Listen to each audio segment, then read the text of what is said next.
कृष्ण धार्मिक व्रत कथा में आपका दिल से स्वागत है। आज हम सुन रहे हैं श्री भक्तमाल और गोरा कुम्हार की कथा। संत श्री गोरा कुम्हार ऊंचे अधिकारी सिद्ध पुरुष थे।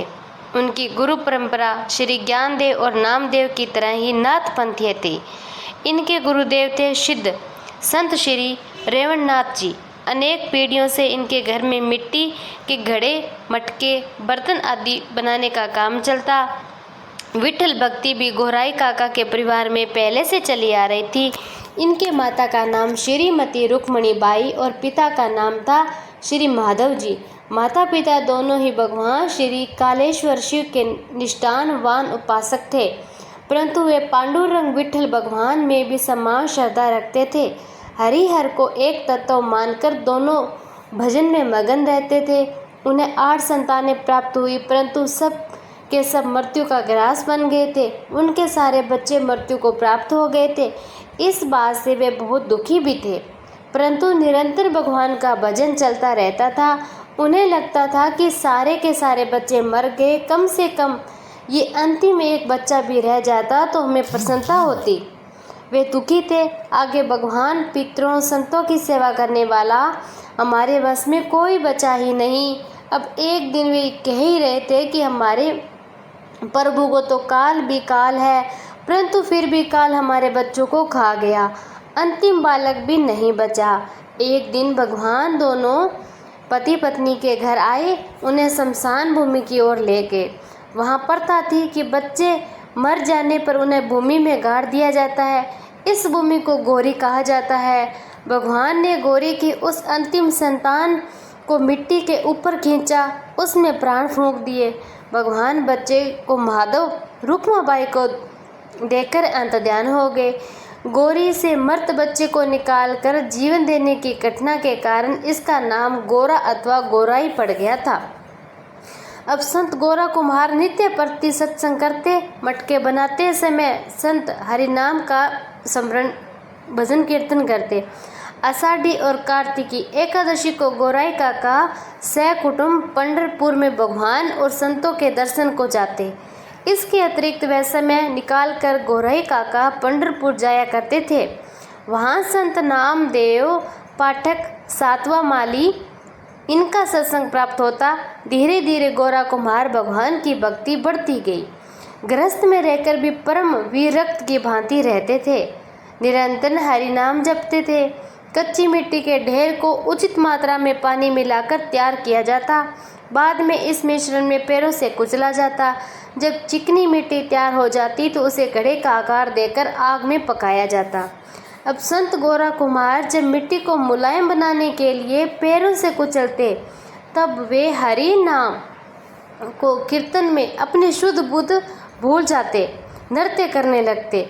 अब भगवान के सका नामदेव का अहंकार दूर करके उन्हें सतगुरु प्राप्ति कराने वाले संत गिर कुम्हार नामदेव की कृति फैलने लगी थी। उनका नाम पूरे देश में प्रसिद्ध होने लगा था। भगवान के नामदेव के हाथ से भोजन प्रसाद ग्रहण किया करते। उनके खास एक ऐसा कहा करते कि कार्तिक एकादशी के अवसर पर पंढरपुर क्षेत्र में भक्त भगवान से मिलने आते। बड़ा उत्सव होता, भजन कीर्तन होता। एक दिन संत श्री ज्ञानेश्वर, उनके ज्येष्ठ वधु निर्वती नाथ, सोपान और बहन मुक्ताबाई, ये चारों कार्तिकी एकादशी के दिन पंढरपुर पधारे। अब ज्ञानेश्वर जी उम्र में छोटे थे, परंतु महान थे।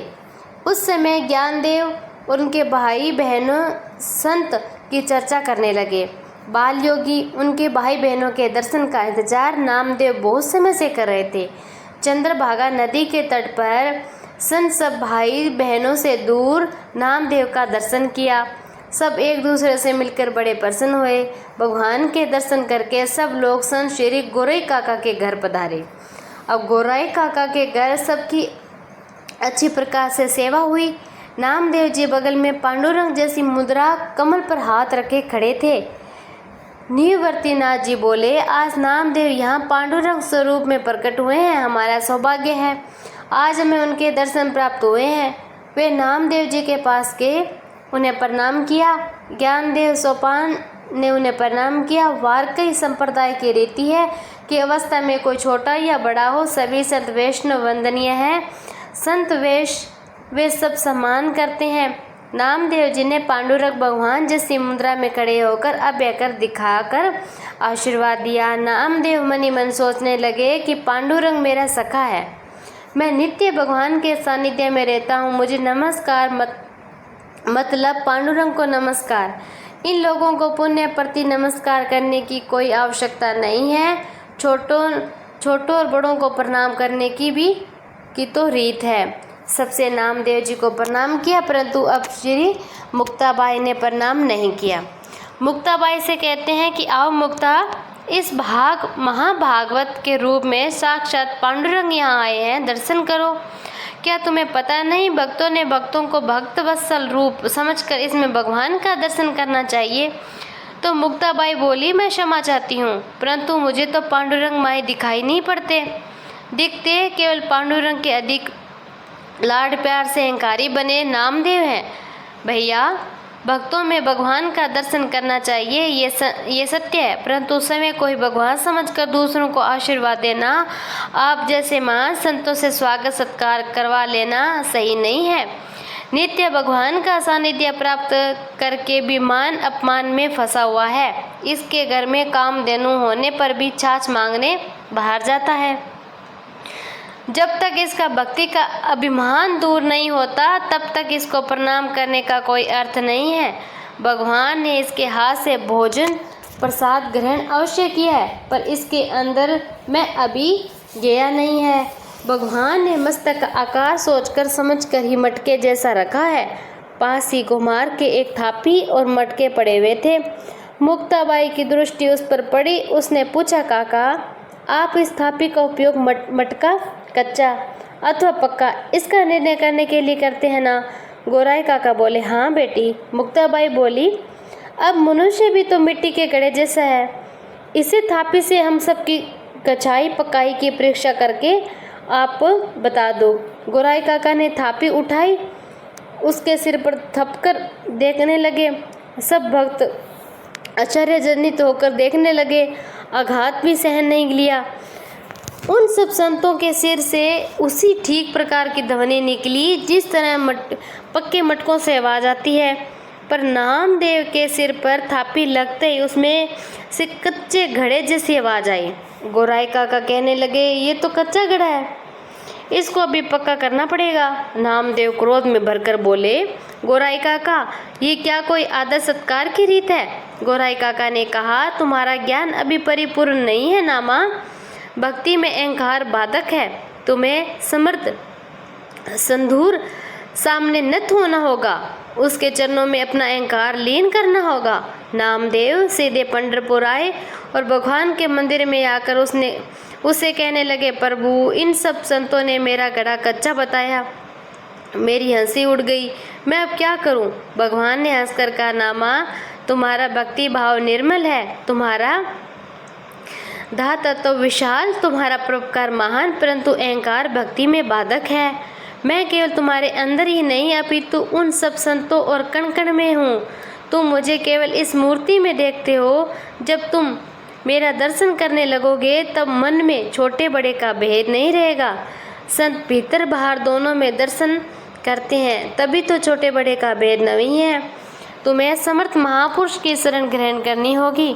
भगवान ने कहा, नामा, तुम नागनाथ तीर्थ क्षेत्र में जाओ, वहाँ गैचर नामक सिद्ध महात्मा को ढूंढकर उनकी शरण ग्रहण करो। अब भगवान श्री विठल की अनुमति लेकर नामदेव उस क्षेत्र में गए जो 12 ज्योतिर्लिंग में से एक है। शोभा खेचर को देखते देखते नामदेव जी महादेव मंदिर में आ गए। वह मंदिर प्रचंड था, उसके आसपास महादेव के छोटे छोटे बहुत से मंदिर थे। वहीं पर नामदेव जी एक विचित्र दृश्य देखा। एक वृद्ध पागल सा लगने वाला व्यक्ति शिवलिंग पर पैर रखकर विश्राम कर रहा था। अब नामदेव जी की तो बुद्धि चकरा गई। नामदेव जी ने ऊंची वाणी में बोले, ओ बाबा जी, आपको पता नहीं आप किस पर पैर रखकर सो रहे हो? आपको ध्यान नहीं इसकी ओर? वह वृद्ध व्यक्ति बोला, क्या करूं बेटा, आयु अधिक होने के कारण शरीर में बल ही नहीं है, दृष्टि भी कमजोर हो गई है, मुझे तो कुछ पता ही नहीं। तो नामदेव बोले, बाबा जी आप शिवलिंग पर पैर रखकर लेटे हैं। व्यक्ति बोला, अच्छा ऐसी बात है, जहाँ भगवान नहीं वहाँ मेरा पैर कर दो। अब नामदेव जी ने उनके पैर दूसरी ओर कर दिए, परंतु आश्चर्य तो इस बात का कि उनके पैरों के नीचे फिर शिवलिंग प्रकट हो गया। अब नामदेव जी ने उन बाबा जी को उठाकर बाहर लाए और एक खंबे के पास उन्हें लेटा दिया, परंतु वहाँ भी शिवलिंग प्रकट हो गया। फिर से उन्हें उठाकर एक शिला पर लेटा दिया नामदेव ने, परंतु वहाँ भी शिवलिंग प्रकट हो गया। अब नामदेव जी तो थक गए और बैठ गए, उन्हें कुछ समझ में नहीं आया ये सब क्या हो रहा है। उसी क्षण वृद्ध बाबा जी उठे और खड़े हुए और नामदेव जी की पीठ पर प्रेम से हाथ फेर कर बोले, अरे नामा, जहाँ भगवान नहीं ऐसी जगह तुम्हें कैसे मिलेगी। वह स्वेतर चराचर सृष्टि में वह व्याप्त है। श्री ज्ञानदेव और उनके बंधुओं ने तुम्हारे अंदर विठल के दर्शन किए, परंतु तुम्हें उनके अंदर विठल नहीं दिखाई दिए। विठल तो तुम्हारा परम सखा है ना, उनको इतना छोटा क्यों बना रहे हो। विश्वव्यापी है श्री ज्ञानेश्वर निवर्तिनाथ मुक्ताबाई जी, इनके होने से पूर्व विश्व श्राप था। श्री ज्ञानदेव जी ने कृपा करके मुझे भागवत प्रदान किया, उनको तुम्हारे द्वारा बहुत से दिव्य कार्य करवाने हैं जो तुम्हें वही समय आने पर बताएंगे। नामदेव जी ने उन्हें प्रणाम किया। अब वे पहचान गई, यही तो वो महात्मा है जिन्हें मैं ढूंढ रहा था। नामदेव जी ने अपना उनके चरणों में सब अर्पण किया। विश्वबा जी ने नामदेव को आलिंगन प्रदान किया। महापुरुष के संपर्क से उनका अंतकरण अहंकार मुक्त हो गया। इस तरह से नामदेव समझ गए कि गोराई काका की लीला मेरे कल्याण के लिए ही थी। मटका तैयार करते समय कुम्हार केवल बाहर से ही नहीं अपितु भीतर से भी हाथ लगाता है। भीतर हाथ न दो तो मटका बन ही नहीं सकता। संत भी एक कुम्हार होते हैं, शरणागत को घड़े की तरह ही पक्का बनाते हैं। बाहर से आधार देने वाले अनेक मनुष्य मिलते हैं, परंतु भीतर से आधार देने वाले केवल संत ही होते हैं। एक दिन संत गोरा कुम्हार कच्ची मिट्टी के ढेर को पानी मिलाकर तैयार कर रहे थे। मिट्टी को चिकना बनाने हेतु पैरों से कुचल रहे थे। भगवान के सुंदर रूप को याद करते हुए मुख से श्री हरि कीर्तन निकल रहा था। वे भगवान के नाम सह कीर्तन मगन होकर उन्मुक्त नृत्य कर रहे थे। उसी समय उनकी पत्नी रामी वहाँ आई। गोरा जी से कहने लगी, मेरे बच्चे को यहाँ छोड़कर नदी किनारे पानी भरने जाती तो ध्यान रखना। वह बालक पिता चरण पकड़ने के लिए मिट्टी में चल गया। विठुल नाप में चित्त समृद्ध हो चुके गोरा जी को इस बात का पता ही नहीं चला कि वह बालक मिट्टी के ढेर में दबकर मर गया। इधर जब पत्नी लौट कर आई तो बालक नजर नहीं आया और मिट्टी के रक्त से रंजित सिर पर लाया हुआ पानी का मटका वहीं फेंक कर दौड़कर गोरा जी जोर जोर से झटके मारने और हिलाने लगी। किसी तरह गोरा जी का भाव अवस्था से बाहर आए और पत्नी रोककर और चिल्लाकर कहने लगी, मेरा बच्चा मिट्टी में दबकर मर गया। गोरा जी को उसका पश्चाताप भी हुआ। बालक मर गया, परंतु भीतर वे उच्च कोटि के वैरागी थे। अब जो चला गया उसके लिए शोक करने का कोई अर्थ नहीं। वे ये सोचकर पुण्य भगवान का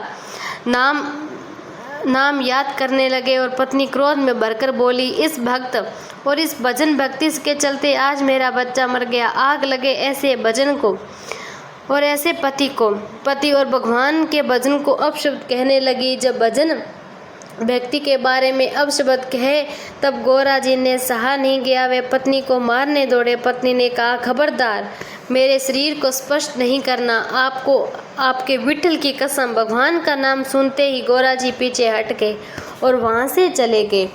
पत्नी कई दिनों तक नाराज रही। कई दिनों से घर में बातचीत भी बंद थी। एक दिन गोरा जी की पत्नी ने सोचा कि अब जो हो गया सो हो गया, इन्होंने जानबूझकर तो कुछ किया नहीं और नाराज रहकर बच्चा दोबारा जीवित भी नहीं होगा। उसने गोरा जी के पास जाकर क्षमा मांगी। कहा, भगवान की शपथ देकर मुझसे भूल हो गई। गोरा जी कहने लगे कि अब हमने निश्चय कर लिया, सोकर अब मैं तुम्हारे शरीर को स्पर्श नहीं करूँगा। कुछ दिन बाद पत्नी अपने माता पिता के घर गई और सारी बात उन्हें कहने लगी।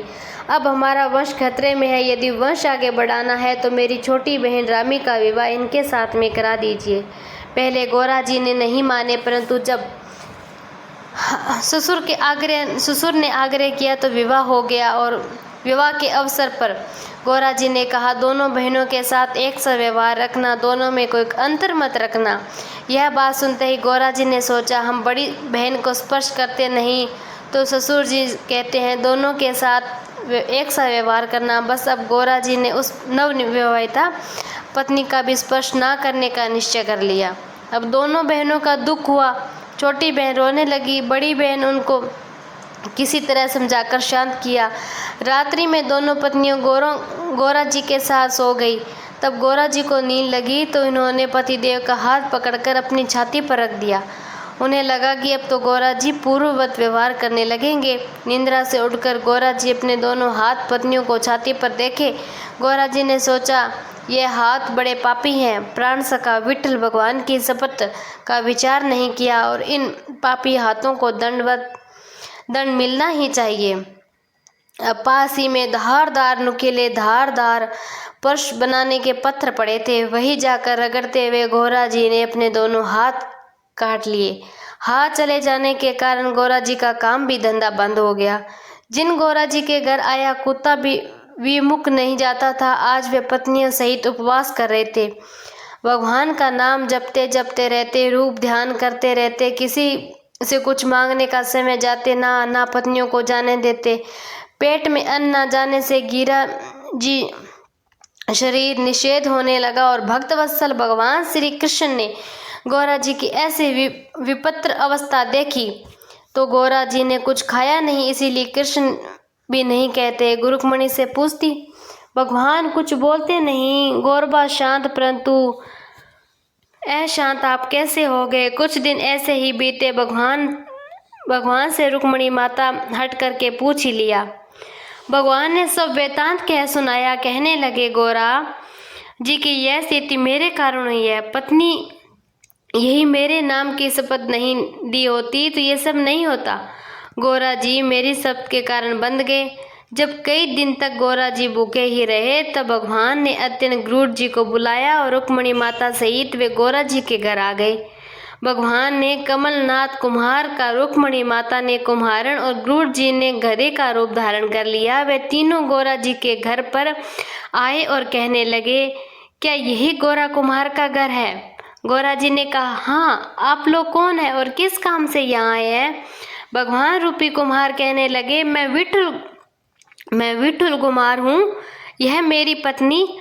हम पंढरपुर से आए हैं, काम ढूंढ रहे हैं। आप कुम्हार हैं, आपके यहाँ कुम्हारी का कोई काम है तो हमें करने को तैयार है हम। तो गोरा जी ने कहा, आप यहाँ रह सकते हैं। आपके लिए मेरे पास कुम्हारी का काम भी है, परंतु देने के लिए मेरे पास में पैसे नहीं है। मैं आपको पगार नहीं दे सकता। विठल कुमार बोला, सुना है आप बहुत सुंदर कीर्तन सेवा करते हैं। आप हमें कीर्तन सुनाई करना और दो समय का भोजन प्रसाद दे देना। गोरा जी ने उन सबको अपने घर पर रख लिया। गोरा जी विठल कुमार को कोई काम नहीं बताते, वैसे में सारा काम उत्तम रीति से करता। प्रातःकाल उठकर गधे के ओवर लाद कर मिट्टी लेकर आता और एक से एक बढ़कर बर्तन बनाया करता। रुक्मिणी जी उनकी मदद करती, बर्तनों पर सुंदर नक्शी कला बनाती। गोरा जी उनके लिए कीर्तन सुनाया करते। धीरे धीरे गोरा जी का धंधा बढ़ने लगा। सब जगह यह बात प्रसिद्ध हो गई कि गोरा जी के यहाँ काम करने वाला विठल कुमार बड़े सुंदर आकार के उत्तम मिट्टी के बर्तन बनाता है, जो भगवान विविध प्रकार के मनुष्य, प्राणी, कीटक निर्माण करते हैं, उसमें चैतन्य भरकर पृथ्वी पर चलते हैं। उनके लिए विविध आकार के मिट्टी के बर्तन बनाना कौन सी बड़ी बात थी। गोराई काका का घर धन धान्य से संपन्न हो गया। गरीबों को हर तरह से मदद होने लगी, संतों की सेवा होने लगी। आगे कुछ दिन बाद आषाढ़ी एकादशी आने ही वाली थी। ज्ञानदेव, सोपान, मुक्ताबाई आदि अनेक संत पंढरपुर जाने के लिए निकले थे। जब गोरा जी के गांव 13 डोकी के समीप पहुंचे तब गांव के लोगों द्वारा घटित सब प्रकार समझ में आया। लोगों ने बताया कि पंढरपुर का कोई विठल कुमार गोराई काका के लिए बर्तन बनाता है, बहुत होशियार और मेहनती भी है। गोराई काका को उसने बहुत सा धन कमा कर भी दिया। गोराई काका उससे पगार भी नहीं देते, कीर्तन के बदले वे सब काम कर दिया करते हैं। तो ज्ञानदेव जी ने मन में सब सत्य जान लिया। वे कहने लगे, संसार में ऐसा कोई नहीं है जो बिना पगार के केवल कीर्तन के बदले दूसरे की यहाँ नौकरी करता हो। ऐसे तो भक्त वत्सल भगवान ही है। चलो चलो गोराई काका के घर चलकर देखते हैं उस विठल कुमार को।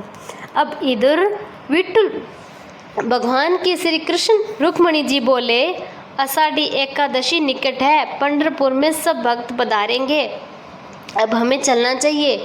इस बहाने से भगवान रुक्मणी और गरुड़ सहित वहाँ से अंतर्ध्यान हो गए। संत जान कीर्तन करते हुए गोरा जी के घर निकट आया तो हरि नाम सुनकर गोरा जी बाहर आ गए। संतों को देखकर एक बालक की भांति दौड़े आए, आंखों में अश्रु की धार, आलिंगन देने को हाथ नहीं थे। प्रेम भरे अंतकरण से निवृत्त नाथ श्री ज्ञानदेव की छाती से छाती लगाकर आवक वाणी अपनी असमर्थता व्यक्त की। मुक्ताबाई ने भी उनके कंधे से सर लगा लिया। गोरा जी ने सबको घर में लिया और पत्नी ले आए और पत्नी ने बैठक के लिए आसन बिछाए, हाथ पैर धोने के लिए पानी लिया। ज्ञानदेव जी ने अधिक सहा नहीं गया। उन्होंने कहा, बुलाओ उस विठल को बुलाओ, देखे तो सरी दो हमारे गोराई काका के विठल कुमार को, जिसने बर्तन का पगार लेकर मिट्टी के बर्तन बनाए। गोरा जी की पत्नी विठल को बुलाने अंदर गई, परंतु व्यर्थ। तब तक तो वह माखन चोर अपनी पत्नी सहित वहाँ से जा चुके थे, परंतु ढूंढा, विविध दिशाओं में आदमी भेजे, परंतु विठल का कुछ पता न चला, ना पत्नी का और ना उसके गधे का। गोरा जी के आंखों से अश्रु की धार बहने लगी, मुख से शब्द नहीं निकल रहे थे। उसी समय श्री ज्ञानदेव जी बोले, गोराई काका वह विठल कुमार नहीं अपितु पंडरीनाथ श्री कृष्ण ही थे। आपके प्रेम में बंध कर यहाँ रहते, वे सब काम करते। धन्य है आप गोराई काका, आपकी भक्ति धन्य है। तो श्री नामदेव जी ने गोराई काका की पत्नी से भगवान द्वारा बनाए बर्तन दिखाने को कहा।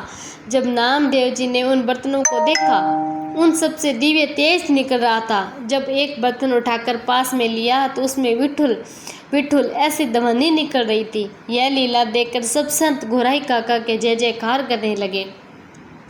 अब आषाढ़ी एकादशी का दिन आया। सब संत मंडली पंढरपुर दर्शन को पधारी। साथ में गोरा जी और उनकी दोनों पत्नियां भी थी।